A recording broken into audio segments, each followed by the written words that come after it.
helped you stay on this path of reinvention despite challenges and difficult circumstances? Yeah, so this one's a little bit of a shorter answer, but essentially to make sure that you are doing it with others.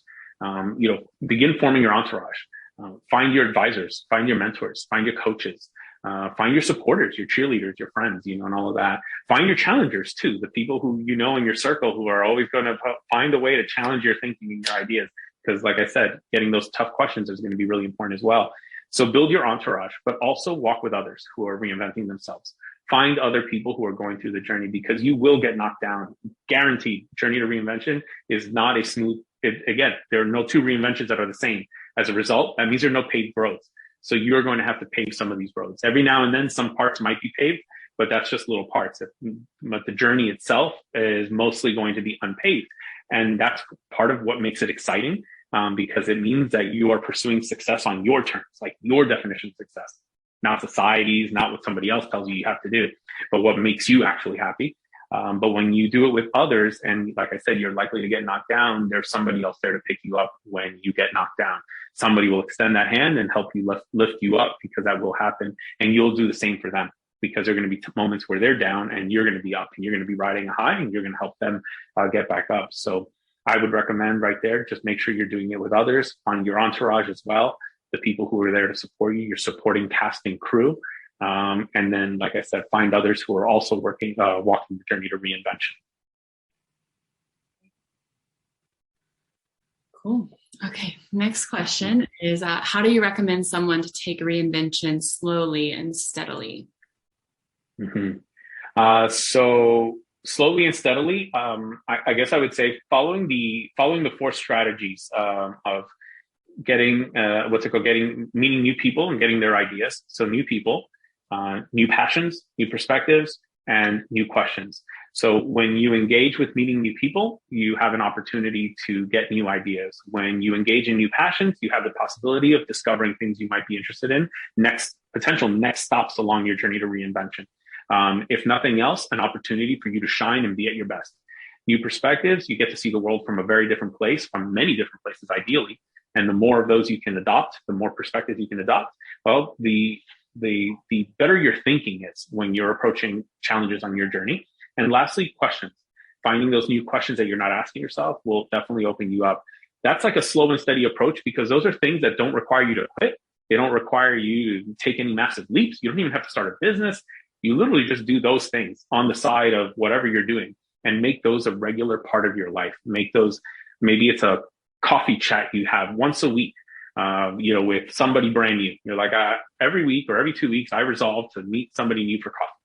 Boom, go do that. And that's just a system you put in place. That's 1 hour every week or 1 hour every 2 weeks. Well, you know what? After 6 months, that value is going to get compounded pretty highly. You're going to have connected with so many people, and you're going to have so many different new ideas that you didn't have before. So finding ways to incorporate this, exploring new passions, find things like dedicate 1 weekend a month to doing something completely new. Find a friend to do it with. Maybe somebody's maybe you've been curious about dance, but that's just not been your thing. Go find a friend that loves to dance and say, hey, can we take a lesson? Can you come with me? It's like, yeah, sure, I'll come with you and all that. It'll be fun, because they're going to share some of that passion with you, which will get you over that little bit of fear that there always is at the beginning, or the awkwardness, because, you're going with somebody.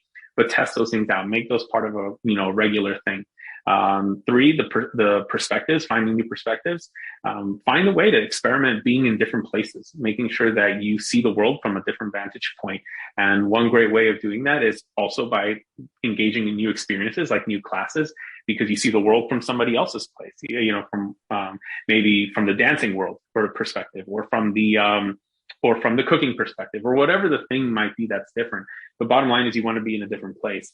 And sometimes it's easier to do that at work, because there are so many roles most likely in your company, and maybe you can shadow a role for a day or 2 or a week or whatever it might be. Once upon a time, when I worked at a company called Ingersoll Rand, and I was in charge of national account support, one of the challenges I used to run into was not understanding why some machine orders got bumped on the list and all of this kind of stuff. And then I'd come screaming for priorities, like, oh, but this customer really needs today, like tomorrow or whatever it is. And somebody in the manufacturing world would tell me, like, dude, you're crazy. Like, you totally don't understand how these things are built. The engine goes first. You can't just swap an engine out of something after it's been built. Oh, I thought it was that easy. So what did I do to get a new perspective so I can understand my role from a different vantage point? I spent 1 week in the manufacturing world. So I worked on the assembly lines for one whole week. I had to go in at 4 a.m, work a full 8 hour shift, and then go do the office shift for the rest of the day. And luckily, they let me do that so that I can get in there and see the world from a different place. New perspectives, all of a sudden, changes everything for my day job. I am not the same person anymore. I have just transformed into a different person, and I approach these problems differently. Lastly, new questions. Make sure that maybe you can engage with a coach. Start working with a coach. Coach's job is to ask you new questions.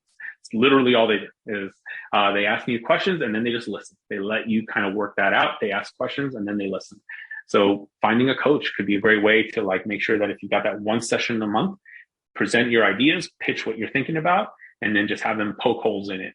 And sometimes we have those friends who are really good at poking lots of really tough holes in things. So enlist those friends because they're going to pay off in a big way when it comes to getting new questions. That's great. Do you feel, this is a side question, but do you feel like those steps that you can take in reinvention slowly are really just things that are helpful in life in general, whether you feel like you're in a reinvention or not? Yeah, I do think so, because even if we plan to stay in one job for a very, very long time, we still probably need to do minor reinventions within that job because probably the industry changes, there's innovation, new solutions, new ideas, new ways of doing things. And in order to stay ahead of those things and maybe even be a contributor to some of those new ideas, these steps also keep your mind working in a very innovative way. When you do all of these things, your mind is already tuned for innovation. And so these are also ingredients for innovative thinking.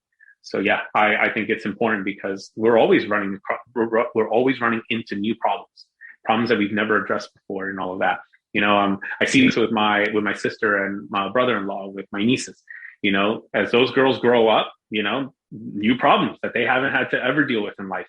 That first time you're dealing with them as the age that they are today. And then in 2 years, they'll be new ages and they'll be in teen, preteen or teen. And that's going to bring new problems. And so we're always, the more innovative we can stay, the better we will be equipped to address new problems as they come up. And the same goes for our jobs and our careers. Industries change, in the medical field, plenty of advancements happening all the time. We got to stay sharp, and it's good for our patients, good for the people we work with as well. So the more ideas we're getting, for sure, ideas, questions, perspectives, and passions, we'll really stay on top of those things.